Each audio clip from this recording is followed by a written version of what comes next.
Welcome to my channel classes by Sunita ma'am. सभी बच्चों का हिंदी की क्लास में स्वागत है। बच्चों, आज इस वीडियो में पढ़ेंगे हम परमहंस रामकृष्ण पाठ के प्रश्नों के उत्तर।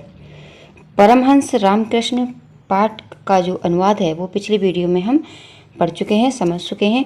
जिन बच्चों ने वो वीडियो नहीं देखी है तो उसका लिंक डिस्क्रिप्शन बॉक्स में दे दिया गया है। जो प्लेलिस्ट है आपकी 9th की, उसी में से आप ये पाठ का अनुवाद समझ सकते हैं। बच्चों, अब समझते हैं निम्नलिखित प्रश्नों के उत्तर संस्कृत में दीजिए, किस प्रकार से लिखेंगे। बच्चों, ये पाठ बहुत ही महत्वपूर्ण है और इस पाठ में से परीक्षा में जो है जरूर आता है। तो देखिए, पहला प्रश्न है बच्चों, स्वामिनः रामकृष्णस्य जन्म कुत्र कदा च अभवत्। इसका मतलब है बच्चों कि स्वामी रामकृष्ण का जन्म, कुत्र का अर्थ होता है कहाँ, कदा माने कब, और च का अर्थ होता है और, अभवत् माने हुआ। तो इस प्रश्न का उत्तर है जो कि रामकृष्ण है स्वामिन् रामकृष्णस्य जन्म हुगली प्रदेशे कमारपुर स्थाने 1836 ख्रीस्ताब्दे अभवत्। समझ में आ गया बच्चों? प्रश्न पूछा जा रहा है कि स्वामी रामकृष्णस्य जन्म कुत्र कदा च अभवत्। स्वामी रामकृष्ण का जन्म कहाँ और कब हुआ? तो स्वामी रामकृष्ण का जन्म हुगली प्रदेश से कुमारपुर स्थाने 1836 ख्रीस्ताब्दे अभवत्। ठीक है बच्चों, प्रश्न का उत्तर लिखने के लिए आप इतना प्रश्न में से उतारेंगे। ठीक है, यहाँ से उतारा, फिर आपने याद ही कर लिया है कि हुगली प्रदेश से कुमारपुर स्थाने 1836 ख्रीस्ताब्दे अभवत्। ठीक है बच्चों, तो आपने जब इसका अनुवाद पढ़ा होगा पाठ का, तो उसमें शुरू में ही इनका जन्म बताया गया है कि इनका जन्म हुगली प्रदेश के कमारपुर स्थान में 1836 ख्रीस्ताब्दे में हुआ था। अगला प्रश्न बच्चों, रामकृष्ण है परमहंस की दृष्ट पुरुष आसीत। यानी रामकृष्ण किस प्रकार से के पुरुष थे। पहले आप बच्चों प्रश्नों जो होता है उसकी हिंदी जरूर जान लो, तभी आप उसका उत्तर दे पाओगे। तो इसमें पूछा जा रहा है कि रामकृष्ण परमहंस कीदृश कैसे पुरुष थे। आसीत का अर्थ होता है बच्चों थे। तो इसका उत्तर है रामकृष्ण परमहंस एक विलक्षण महापुरुष आसीत। अभी देखिए बच्चों, आपको लगता है कि संस्कृत के प्रश्न बहुत मुश्किल है देना, अब बिल्कुल हिंदी की तरह ही तो लिखा है, सिर्फ एक विसर्ग लगा देना है यहाँ पे और संस्कृत बन रही है कि रामकृष्ण परमहंस एक है, विलक्षण है, महापुरुष आसीत। बस आपको इस आसीत का समझना है कि इसका मतलब होता है था या थे। तो था आसीत यहाँ भी लिखा हुआ है, वैसे ही आपको जवाब देना है कि रामकृष्ण परमहंस एक विलक्षण महापुरुष थे। अगला प्रश्न है बच्चों, कस्य जीवन चरितम धर्मा आचरणस्य प्रयोगिकी विवरण विद्यते। यानी कस्य माने किसका जीवन चरित्र धर्म आचरणस्य प्रायोगिक विवरण विद्यते। अब ये देखिए, आपको लग रहा है कि ये प्रश्न बहुत ही बड़ा है, लेकिन इसका उत्तर देखिए कितना सरल है देना कि किसका जीवन जो है धर्म आचरण प्रायोगिक विवरण है, तो किसका है, परमहंसस्य रामकृष्णस्य जीवनम चरितम। इतना आप याद करेंगे, बाकी आप प्रश्न में से ही उतारेंगे। ये देखिए कि धर्माचरण से प्रायोगिकी विवरण विद्यते। बस आपको नाम याद होना चाहिए कि किसका धर्म आचरण प्रायोगिक का विवरण है, तो किसका है, परमहंस रामकृष्ण से जीवन चरितम। अगला प्रश्न है बच्चों, रामकृष्ण से पितरों की दृशो आस्ताम। पितरों का अर्थ बताया था कि इसमें द्वंद्व समास है और इसका अर्थ होता है माता और पिता। पितरों का अर्थ होता है माता और पिता। तो पूछ रहे हैं प्रश्न में कि रामकृष्ण के माता पिता की दृश्य माने कैसे थे।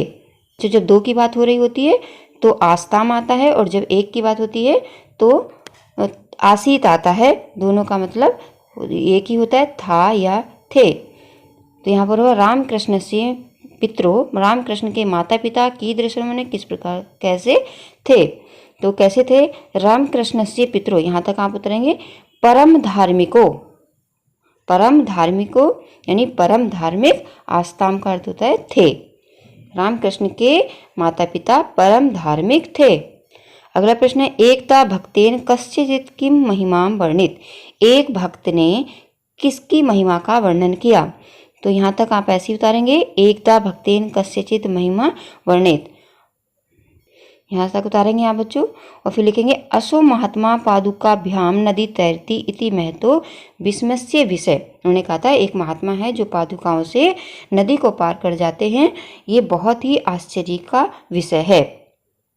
अगला प्रश्न है बच्चों, रामकृष्ण से कथम महान संजात है, कि रामकृष्ण क्यों महान हुए। तो रामकृष्ण से योगाभ्यास बलेन महान संजात है, रामकृष्ण योगाभ्यास के बल से महान हुए। अगला प्रश्न है, स्वामी विवेकानंद कस्य शिष्य आसीत। ये बहुत ही महत्वपूर्ण प्रश्न है बच्चों कि स्वामी विवेकानंद किसके शिष्य थे। तो स्वामी विवेकानंद से रामकृष्ण से शिष्य आसीत, कस्य की जगह आपको लिखना है रामकृष्ण से। यहाँ पर देखिए बच्चों पूरा प्रश्न ऐसे ही होता ना यहाँ पर, और आपको याद है कि विवेकानंद किसके शिष्य थे, रामकृष्ण के, तो यहाँ पर लिख देना है रामकृष्ण से शिष्य आसीत। ये बहुत ही महत्वपूर्ण प्रश्न है। अगला प्रश्न है, रामकृष्ण से विषय महात्मा गांधी किम उक्तम। रामकृष्ण के विषय में महात्मा गांधी ने क्या कहा था। तो रामकृष्ण से परमहंस विषय महात्मा गांधी ना उक्तम, ये पूरा का पूरा प्रश्न में से ही उतारेंगे। फिर लिखेंगे यत कि तस्य जीवनम असंभ्यम ईश्वरम दर्शनाय शक्ति प्रदाति इति, कि उनका जीवन हमारे लिए ईश्वर दर्शन की शक्ति प्रदान करता है। अगला प्रश्न है, रामकृष्ण से कै महान संदेश। ये भी बहुत महत्वपूर्ण प्रश्न है कि रामकृष्ण का कौन सा महान संदेश था। उनका संदेश था रामकृष्ण से महान संदेश अयम अस्ति इतम ईश्वरा अनुभवम दुखिताम जननाम सेवया पुष्यति। इसका मतलब है कि रामकृष्ण का महान संदेश था कि ईश्वर का अनुभव दुखी लोगों की सेवा से ही पुष्ट होता है, यानी जब भी आप दुखी लोगों की सेवा करते हैं तब आपको ईश्वर का अनुभव होता है। अगला प्रश्न बच्चों, रामकृष्ण से सेवा आश्रम केन स्थापिता।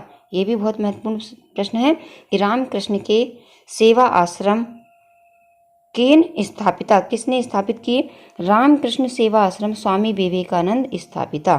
तो केन की जगह यहाँ पर लिखना है बच्चों स्वामी विवेकानंद। अगला प्रश्न है, ईश्वर अनुभव केसाम जना सेवा पुष्यति। ईश्वर का अनुभव किन लोगों की सेवा से पुष्ट होता है।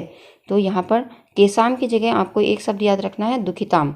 ईश्वराना अनुभव दुखितानाम जननाम सेवाया पुष्यति, कि ईश्वर का अनुभव हमें दुखी लोगों की सेवा करके होता है।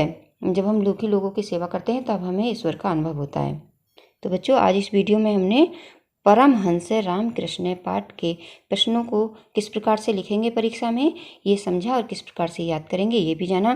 तो मुझे आशा है आप सबको ये वीडियो से परमहंस रामकृष्ण के जो प्रश्न हैं वो लिखना आसानी से आ गए होंगे। अगर आ गए हैं तो वीडियो को लाइक करिए, और जिन बच्चों ने सब्सक्राइब नहीं किया है, जो बच्चे चैनल पर नए हैं, यानी जब उनकी वीडियो चल रही है उनका सब्सक्राइब का बटन लाल है, तो बच्चे उस लाल बटन को दबाइए और साथ में जो घंटी है उसको भी प्रेस कर दिए, ताकि जैसे ही वीडियो डाली जाए उसका नोटिफिकेशन आपके पास सबसे पहले पहुंच जाए और आप वीडियो को देखने से वंचित ना रह पाए। और बच्चों वीडियो देखने के बाद अपने मित्रों के साथ ज़रूर शेयर करें ताकि इस वीडियो का लाभ सभी बच्चों को मिल सके। धन्यवाद।